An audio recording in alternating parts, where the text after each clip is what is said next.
Olá, pessoal, sejam bem-vindos à nossa aula número 15 do nosso curso de aprendizado de máquina.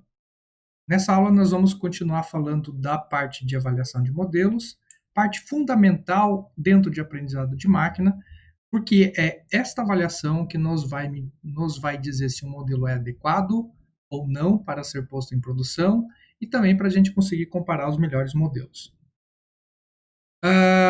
Aula passada a gente viu a parte de bias e variância, a gente viu o que é overfitting e underfitting, como que essas duas coisas se relacionam.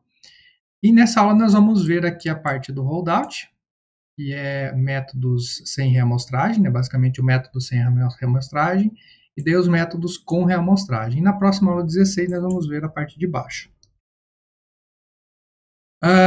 Então, dando uma breve introdução, o que a gente espera quando nós vamos avaliar uma performance preditiva de um modelo? Porque o que a gente está fazendo é predição, né? Seja classificação em classes, homem, mulher, Covid, não Covid, vende, não vende, seja regressão no sentido de dizer qual é o preço da casa, quanto que vai ser o valor das ações amanhã e etc, né?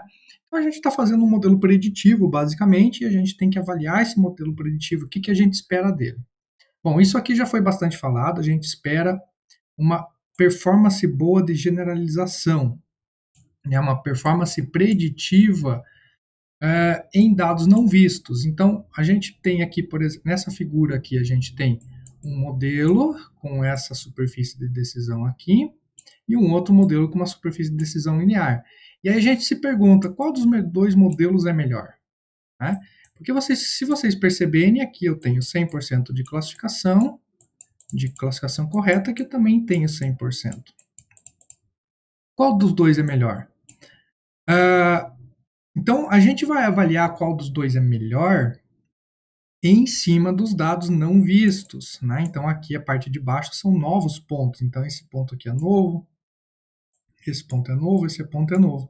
Então, percebam que quando a gente muda os pontos ou adiciona os pontos ou vai testar o nosso modelo em cima de dados não antes vistos, a gente aqui já tem uma performance degradada e aqui já tem uma performance ok, né? O modelo continua funcionando de forma beleza. Então a gente nunca deve confiar na acurácia ou em qualquer outra métrica que a gente tenha medido em cima da nossa base de teste, de treino, desculpa. Não devemos confiar na acurácia do modelo em cima da base de dados de treino. A gente sempre tem que verificar a acurácia do modelo, né, a performance, a potencialidade aqui de generalização do modelo em cima da base de dados de testes, de dados não antes vistos. Tá? Então, esse é um dos motivos, mas tem outros motivos. Um outro motivo que a gente avalia performance é para conseguir fazer um ajuste, né? Um ajuste aí no algoritmo de aprendizado. O que a gente já viu, a gente já fez aí ajustes de hiperparâmetros, basicamente, né? Então, você tem os teus dados de treinamento, você tem aqui o mesmo algoritmo submetido, ou você faz o algoritmo aprender, o modelo aprender, com diversos hiperparâmetros. Se a gente imaginar o KNN, por exemplo, aqui, por exemplo, seria o K igual a 1, aqui para cá igual a 2, e aqui para cá igual a 3.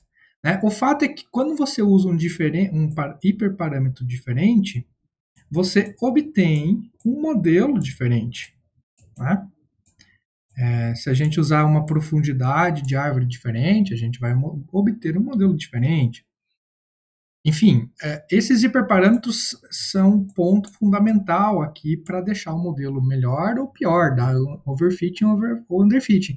Então, o ajuste desses hiperparâmetros é um dos objetivos aí de a gente fazer, avaliar a performance de um modelo, né? Então, para tentar justamente descobrir qual é o melhor parâmetro. Então, a gente treina os modelos com diferentes parâmetros, avalia cada um deles, de forma separada, e aí a gente, dentre os N modelos que você vai treinar, né, que são N, você vai escolher aquele modelo que tem uma performance melhor. Logicamente, você vai escolher aquele modelo baseado naqueles tais hiperparâmetros. Vamos supor aqui que seja o K igual a 3, certo? Só que de antemão a gente não sabe se para aquele problema o K igual a 3, o K igual a 2, o K igual a 1 é o melhor hiperparâmetro. A gente tem que descobrir isso. Como que a gente descobre? Justamente fazendo a avaliação dos modelos, tá? Um outro motivo que a gente faz avaliação de modelos é para descobrir qual algoritmo é melhor, né? Porque às vezes não basta descobrir qual hiperparâmetro. Aqui eu estou usando o KNN como classificador. Às vezes eu quero descobrir qual é o algoritmo é o melhor para o meu problema, né? Eu tenho um problema lá e eu não sei, poxa, eu não sei se eu uso o KNN, se eu uso Naive Bayes, se eu uso árvore de decisão. Eu não sei qual algoritmo é melhor, porque eu não tenho nenhum insight sobre meus dados. Então, fazer a avaliação do modelo também nos vai permitir a dizer qual é o melhor algoritmo para aquele determinado problema. E aí você pode estudar o problema com base em como funciona aquele algoritmo. Então, por exemplo, aqui a gente tem que o KNN aqui deu provavelmente o acerto mais alto, seguido de árvore de decisão.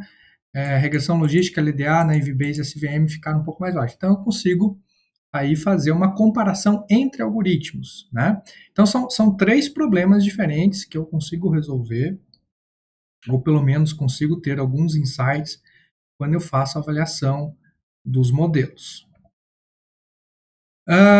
Agora, para fazer essa avaliação de modelo, não é uma tarefa fácil, tanto é que a gente viu ali nas aulas passadas toda a questão de overfitting, né, underfitting, bias, o erro de bias, né, e o erro de... Enfim, o fato é que o nosso set de treinamento, ele é optimistically biased, né, ou seja, ele tem uma tendência positiva. Ou seja, ele tem uma tendência a sempre apresentar um erro menor do que o real quando a gente for colocar isso em produção, tá? Então, nossa base de dados de treino sempre tem uma tendência a ter um erro menor do que o real. Vamos supor que o real esteja aqui, ok? É sempre uma tendência menor. Por quê? Porque, obviamente, meus hiperparâmetros, todo o meu treinamento é feito em cima da base de dados de treino. Então, o meu método essencialmente viu todos aqueles exemplos, ele conhece todos os exemplos, então ele se adapta a todos aqueles exemplos. Por isso que ele vai ter o menor erro possível, né? Então, a base de treino sempre tem o menor erro de todos, ou o maior acerto de todos, se a gente for pensar em acerto. Tá? Agora, do lado contrário, a gente tem a base de dados de teste, que é uma base de dados que a gente diz que é unbiased, justamente porque a gente espera que a base de dados de teste, os dados que estão dentro da base de dados de teste tenham sido escolhidos de forma independente. Tá? Então, na prática, a gente diz que a base de dados de teste também é pessimisticamente biased, ou seja, ela tem uma tendência pessimista. Ok? Ou seja, aquele erro que a gente acaba apresentando em cima da base de dados de teste, normalmente é um erro superestimado. Por que um erro superestimado? Já vamos explicar isso, mas normalmente seria a situação mais difícil possível, porque é justamente você treinou com o treino, então o treinamento, o teu modelo conhece todos aqueles exemplos do treino, mas não conhece nenhum exemplo do teste. Então aquele erro vai ser um erro a gente diz um biazed, né? Sem favorecimento nenhum. Mas ele é pessimisticamente biazed. Por quê? Vamos explicar isso.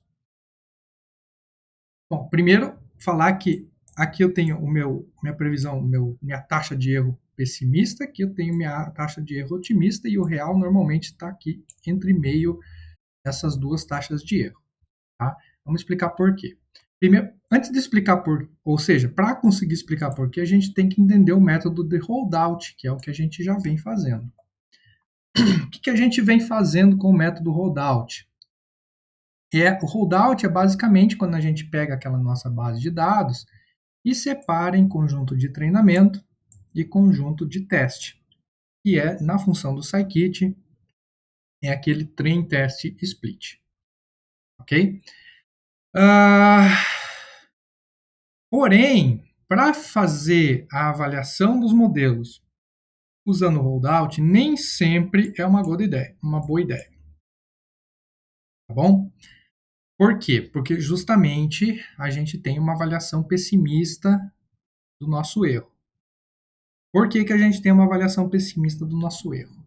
Por causa disso aqui. Ó. A gente vai ter os dados e os labels e a gente vai separar em treinamento. Deixa eu até dar um zoom aqui, acho que está pequenininho.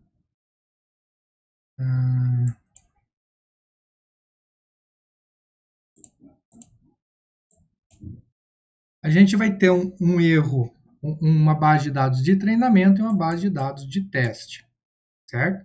A gente vai pegar a base de dados de treinamento e usar para treinar, né? Então, dados mais um algoritmo de aprendizado e mais um determinado conjunto de hiperparâmetros, vamos supor aqui KNN com K igual a 3.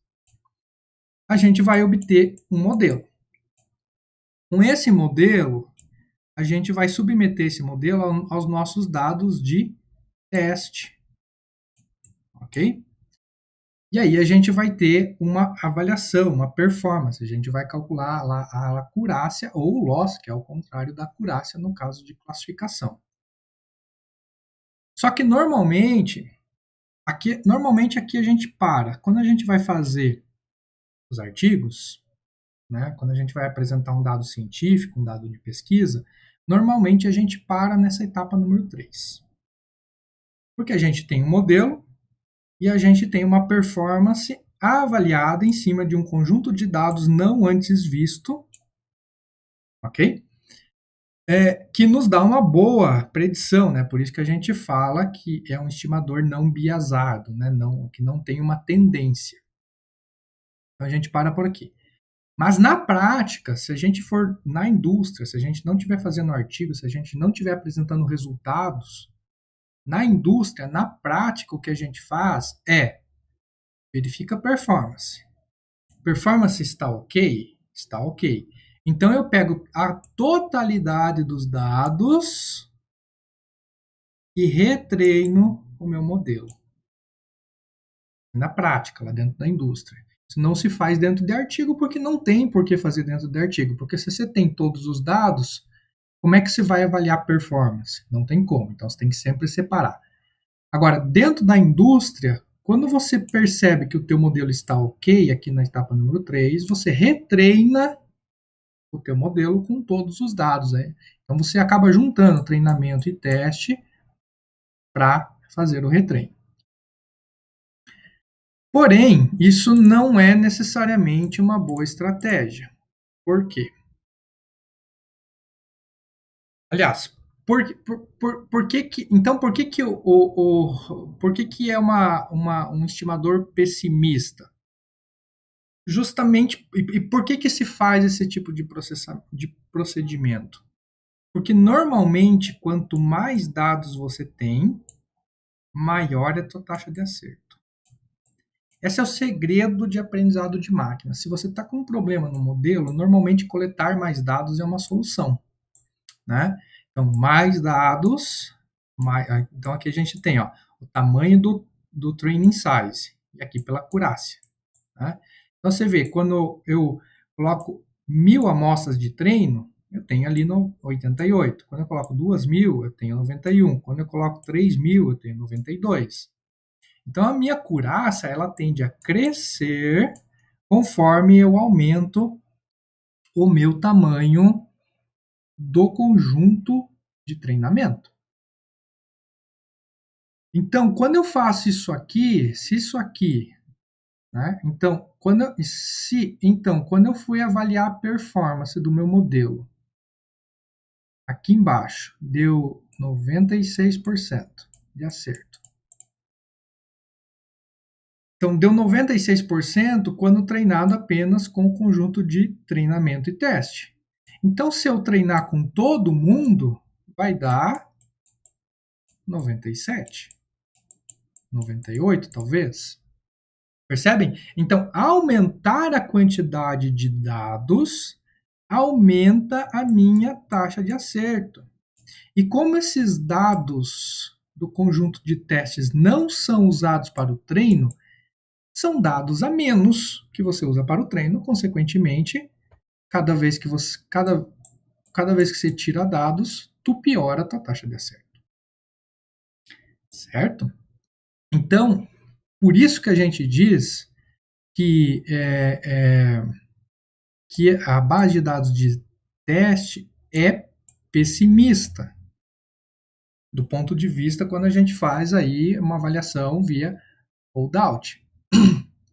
Justamente pessimista por quê? Porque se eu colocar a base de dados de teste junto do meu treinamento, se eu pegar isso e isso aqui, né, pegar a totalidade dos dados e não os splits, pegar a totalidade dos dados, eu tenho uma tendência de acertar mais, justamente porque eu tenho mais dados no treinamento. Então, quanto mais dados no treinamento você tem,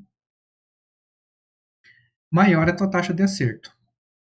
Como você tira dados para fazer a base de dados de teste, então a tua taxa de acerto tende a cair. Então, por isso que é uma avaliação, por isso que o teste 7 tinha uma avaliação, tem um bias pessimista. Ok? Mas isso não é essencialmente ruim, porque, na verdade, vamos supor que você tem ali 65, 60, 55 de taxa de acerto nominal. Quando você adicionar, né, desculpa, aqui a gente tem o modelo 2, 1 e 3. Tem 3 modelos. O modelo 2 é melhor do que o 1 e o 1 é melhor do que o 3, né? Então aqui a gente tem o modelo 2 com 65, 1 com 60 e o 3 com 55. Por essa lógica, o modelo 2 seria melhor. Se eu adicionar a base de teste no treinamento, eu vou melhorar essas porcentagens. Sei lá, vamos dizer que eu melhoro em 10%. Então eu vou para 75, 70, 65. Só que eu melhoro dos três, né? Qualquer um dos métodos vai melhorar a sua taxa de acerto quando eu incluir mais dados. Então, no fim das contas, se for para mim avaliar os modelos, essa tendência pessimista da base de dados de teste, ela não importa muito, certo? Mas é isso que a gente tem na cabeça. Eu acho que a lição dessa parte da aula aqui é o seguinte: aquela taxa de acerto que você consegue na base de dados de teste, ela pode ser maior se você tiver mais dados ou se você incluir essa mesma base de dados de teste no treinamento. Só que aí você não consegue fazer avaliação. Então, por isso que eu falo. Se for para fazer artigos científicos, você para aqui na etapa número 3. Se for para a indústria, você avalia o modelo na etapa número 3. Tá bom o modelo? Tá legal? Os hiperparâmetros estão certos? Estão certos. Então você retreina o modelo com os mesmos hiperparâmetros usando todo mundo. Ok? Porque muito provavelmente, você incluindo mais dados, você vai melhorar a tua taxa de acerto. Beleza? E um dos motivos dessa tendência a ser pessimista é porque quando você faz a subamostragem, quando você vai separar lá treinamento e teste, normalmente você imagina que treinamento e teste são dois subconjuntos de amostras independentes, mas isso nem sempre é verdade. Tá? A gente tem uma violação dessa premissa de independência. Por quê? Por exemplo, Aqui é o dataset íris original, onde a gente tem setosa, versicolor e virgínica. Se a gente for dividir em treinamento 100 em base de dados de teste com 50 amostras, o que acontece? Olha só, aqui para essa BIM do histograma, ou seja, para um determinado comprimento de pétala, eu tenho versicolo e virgínica. Na base de dados de treino, eu não tenho mais. Então, essas amostras não são independentes. Eu tenho uma amostragem diferente do real, né? Então, essa base de dados de treino aqui, ela está diferente do real. Ela não representa a realidade. Então, se você imaginar uma árvore de decisão, ela não vai criar aquela decisão naquele ponto lá, justamente porque não tem aqueles pontos para me dividir, certo? Aqui também, ó, não tem versicolor, enquanto que na base de dados original tem. Aqui também, ó, não tem versicolor, certo? Então a gente tem esse tipo de problema. A base de dados de teste, então, por esse motivo, o treino ele tem uma tendência de ser pior, né, do que realmente quando você divide. Então, se você usasse todo mundo, que é esse cara aqui de cima, eu faria as divisões certinhos lá da minha árvore de decisão, por exemplo, para contemplar essas amostras aqui, certo? Mas como eu não uso todas as amostras, eu uso esse cara aqui, algumas decisões não vão existir porque elas não precisam existir, porque elas não existem na base de dados de treinamento, certo?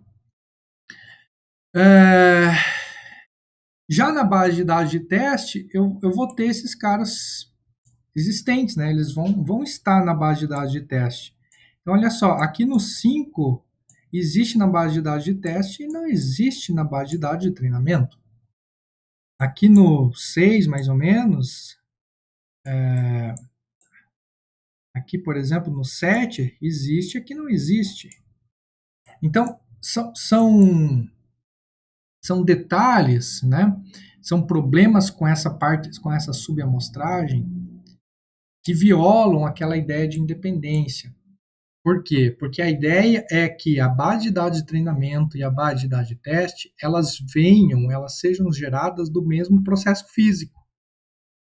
Se elas forem geradas do mesmo processo físico, a gente espera que, existindo versicolor e virgínica aqui no 5, deveria ter no treinamento também, porque ela advém do mesmo processo físico. Então, esse processo físico não está bem amostrado, ok?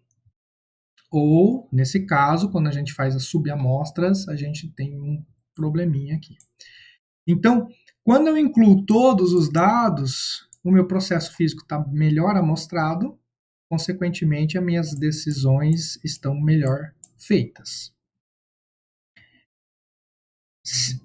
Então, por outro lado, como eu só treino usando o treino, as minhas decisões não estão bem feitas, portanto, o teste acaba sendo uma previsão até pessimista, porque se eu tivesse bem treinado, eu teria uma amostragem melhor, né? Eu teria uma representatividade desses dados melhor, ok? Então, por isso que a gente diz que a base de dados de teste é pessimista, porque se a gente usar a base de dados de teste junto com o treinamento, normalmente a gente vai conseguir um pouquinho melhor, justamente porque a gente tem mais dados e o modelo vai aprender com esses dados extras. Mas a gente também pode dizer que a base de dados de teste ela tem uma tendência, ou ela é optimistically biased, uma tendência otimista. Como assim, professor? Você acabou de falar que a base de dados de teste tem uma tendência pessimista e agora fala que ela tem uma tendência otimística? Sim, isso pode acontecer e é bem problemático dentro de aprendizado de máquina. Esse artigo aqui ele faz um experimento bem bacana, tá? Bom, a base de dados que ele usa é a base de dados do Sci-Fi, que são basicamente imagens, ok? De 10 classes diferentes, então, avião, automóvel, gato, sapo, cavalo, caminhão. Então a gente tem 60 mil imagens, 10 classes, 6 mil imagens por classe. E aí o próprio Sci-Fi, é uma sigla do instituto, ele divide as imagens em treinamento e em teste. Então 50 mil imagens são de treinamento e 10 mil de teste. Isso já está definido. Já está definido, né, dentro da própria base de dados, quais são as imagens de treinamento e quais são as de teste. Os próprios autores fizeram isso. Então, o que acontece? Todo mundo vai treinando essas bases de dados aqui, métodos para classificar o Sci-Fi. Embora a avaliação seja feita em cima da base de dados de teste, ela acaba sendo uma avaliação pessimista ou muito otimista da realidade. Porque como a gente sabe qual é a base de dados de teste, a nossa própria intuição humana tende a fazer os ajustes finos nos modelos para otimizar esse resultado aqui. Tá? Acho que vou explicar melhor o que esse pessoal fez. Então aqui a gente tem a base de dados de teste original do Sci-Fi. E esses autores, eles pegaram, bom, será que esses resultados que o pessoal anda medindo em cima da base de dados de teste do Sci-Fi são, na real? São reais mesmo? Né? Então vamos fazer o seguinte, vamos montar uma outra base de dados muito parecida com o Sci-Fi. E eles montaram de imagens do Google. As mesmas classes, né? Então tinha avião, eles pegaram mais avião. Tinha gatinho, pegaram mais gatinho, assim sucessivamente. E aí o que aconteceu foi isso aqui. Então vamos olhar para esse gráfico aqui, vamos olhar só para da esquerda. Então, por exemplo, um modelo aqui, vamos pegar esse modelo aqui. Esse modelo aqui, a gente esperava uma acurácia a acurácia real dele, a acurácia real dos modelos seria isso aqui, ó. Então, por exemplo, se na base de dados original deu 85, na nova base de dados que foi criada de teste, então agora eu tenho duas bases de teste, né? Eu tenho a original, que são aqueles 10 mil imagens que os próprios autores separaram, e eu tenho mais 10 mil que o pessoal do artigo criou. Né? Então, o que eu espero? Se essas coisas forem confiáveis, eu espero que para uma taxa de acerto, se eu tiver 85% na base de dados original, eu espero 85% na nova base, na base de teste original. Se eu tiver 90% na base de teste original, eu também espero 90% na nova base. Se eu tiver 95%, eu espero 95%, certo? E assim sucessivamente. Só que isso não aconteceu. Quando eu tinha 95 na base de dados de teste original, os métodos obtiveram 88. Quando eu tinha 88 na base de teste original, os métodos obtiveram 78. Quando eu tinha 97 na base de teste original, opa, tá ruim de fazer linha, os métodos obtiveram 94. Quando eu tinha 82 na base de teste original, 83 aqui, na base de teste nova foi obtido 68. Então, por isso que a gente diz que essa base de dados de teste do Sci-Fi, ela foi otimista, porque tudo que ela preveu sempre foi abaixo, ó, sempre abaixo do que seria o ideal, certo? Por quê? Justamente por isso, apesar de aquela base de dados de teste ser para dados não vistos, a gente finge que aquela base de dados de teste, que essas 10 mil imagens são dados não vistos, no fim das contas, a gente acaba otimizando o nosso algoritmo para aquelas imagens, certo? O que nos leva a esse tipo de comportamento. E por isso que a gente diz que aquela base de dados de teste, ela está otimisticamente biasada. Ela tem uma tendência, um viés otimista. Beleza? E aí vocês podem ver aqui pelos métodos e tal. Então, acurácia original 97, 93, 97, 91, 97, 91, sempre caindo, né? Sempre dando um gap aí de 4, 5, 7%, mais ou menos. Mas o importante é que os melhores métodos continuaram sendo os melhores. Não teve troca, né? Se tivesse troca esse de 85, a estrelinha estaria aqui em cima, né? Então, os melhores métodos na base de dados de teste original também foram os melhores métodos na base de dados de teste construída. Então, isso é um resultado interessante, nos mostra que, apesar daquela porcentagem ser uma porcentagem muito otimista, ela nos dá uma real informação de que método é melhor ou de que método é pior. Tá? Então, aqueles resultados originais são otimistas demais. Na realidade, a gente teria resultados mais baixos, mas ainda assim eles não nos conseguem dizer quais resultados são melhores. Tá? Bom, tem vários motivos que esses resultados podem acontecer, mas tem que cuidar que isso é um fenômeno que não é difícil de acontecer dentro dos métodos reais. Ok? Então, a gente diz que a gente tem a base de dados de teste é pessimista em relação à base de dados de treino, ou seja, o meu erro de teste sempre vai ser menor do que a base de dados de treino, mas é otimista em relação ao que seria o nosso real, ok? Então, o nosso erro aqui, na verdade, é muito maior do nosso real, seria mais ou menos aqui, ok? Então, ela é pessimista em relação à base de dados. O erro é pessimista, o erro do teste é pessimista em relação ao erro do treino, mas é otimista em relação à base ao mundo real.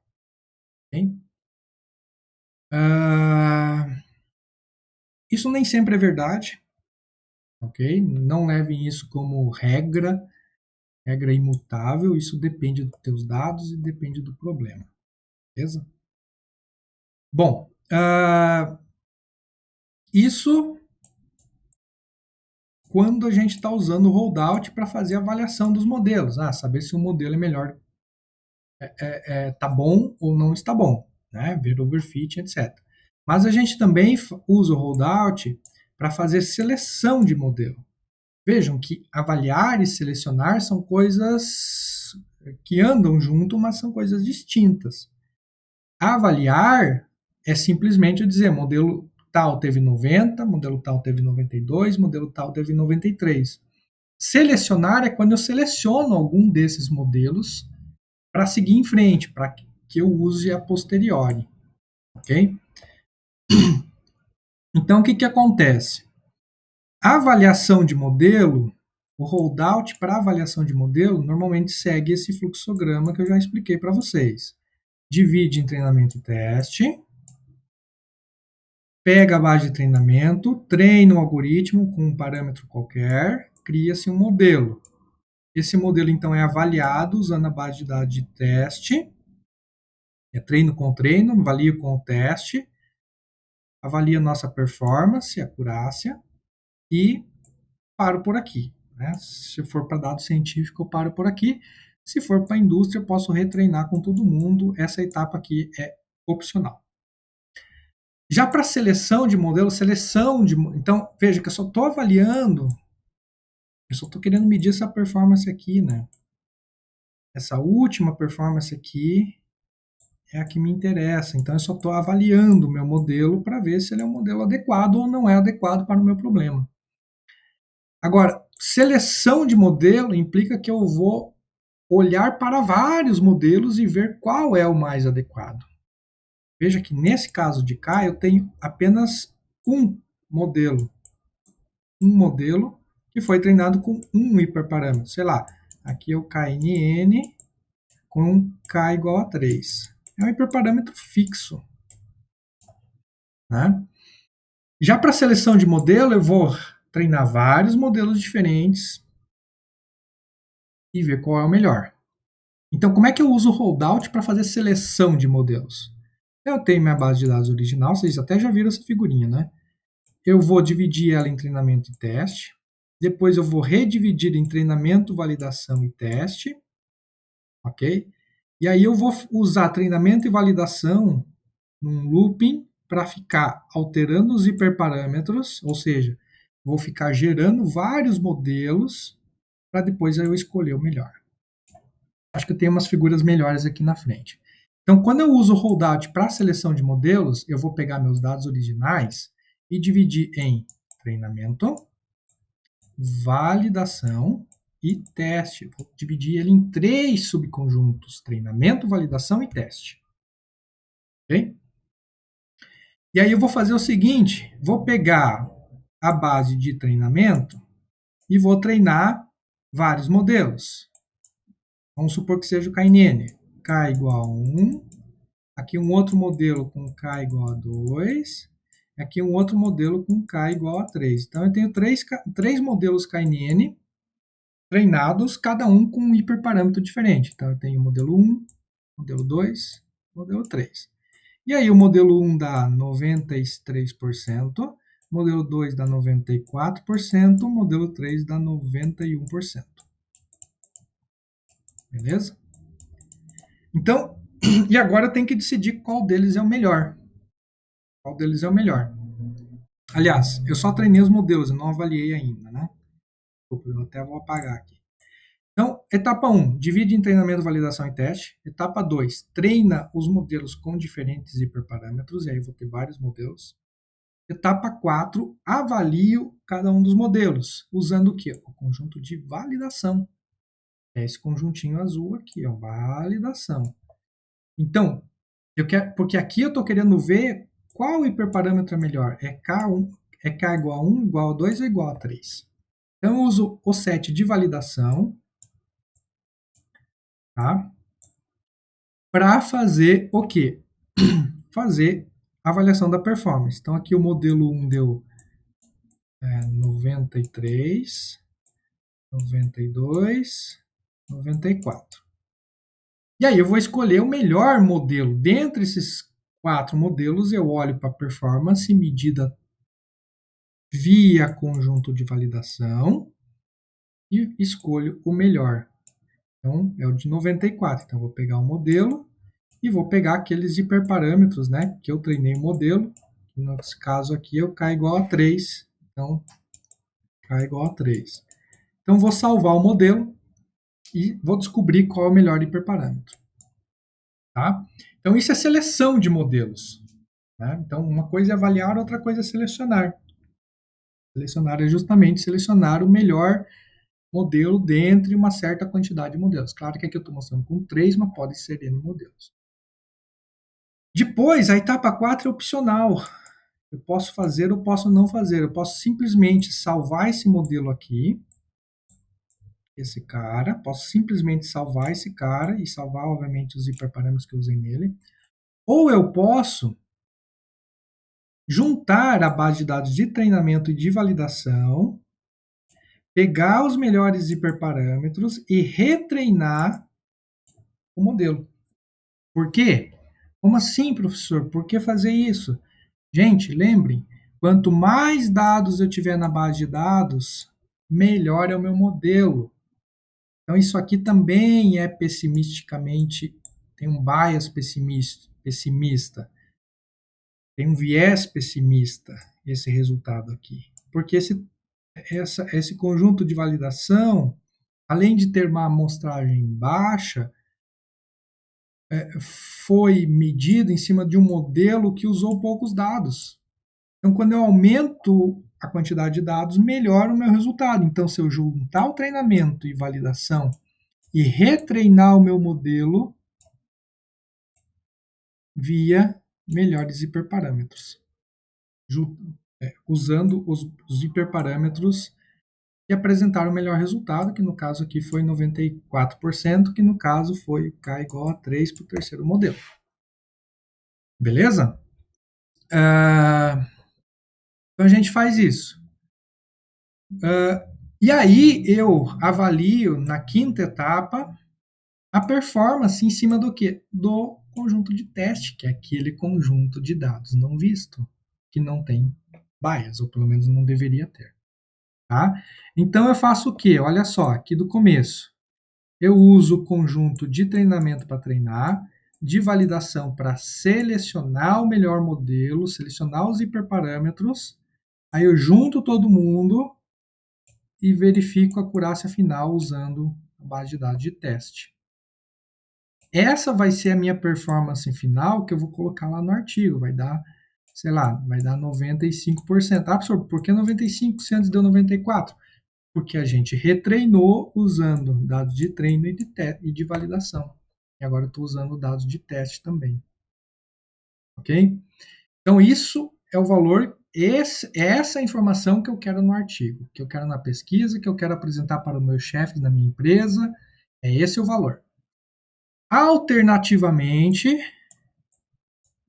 aqui no modelo número 6, na etapa número 6, eu posso pegar todos os dados, já que eu sei que esse meu modelo aqui é ok para o meu problema, e já que eu sei que quanto mais eu aumentar a quantidade de dados, melhor vai ser os meus resultados, eu posso pegar todos os dados, então é juntando treinamento, validação e teste, e retreinar o modelo de novo. E talvez aí deu 95,5 agora. Porque eu coloquei mais dados, logo o meu modelo fica melhor. Certo? Espero que tenha ficado claro. Eu acho que a mensagem aqui é... Bom, na próxima aula a gente vai ver aqui na parte 2 dessa aula a gente vai ver a parte de intervalos de confiança. Mas eu acho que a mensagem que fica aqui é o seguinte. Quando a gente usa o holdout, a gente tem vários problemas. Justamente o problema de a gente estar tirando, quando a gente divide em treinamento, validação e teste, a gente está tirando muitos dados, né? A gente está tirando os dados de validação e os dados de teste do treinamento. Logo, meu treino fica ruim, logo, meu resultado acaba sendo não tão bom. Ok? Então, particularmente, eu recomendo, e aí é uma recomendação particular, mas que também tem em vários livros, o uso de holdout ele é muito indicado quando você tem muitos dados, mas muitos dados mesmo. Tem uma quantidade gigantesca de dados, e aí você vai usar essa técnica do holdout, que é dividir treinamento, validação e teste. Se você não tiver muitos dados, aí a gente tem outras técnicas para fazer a parte de avaliação de modelos e da seleção de modelos. E isso a gente vai ver nas próximas aulas. Até lá e bons estudos!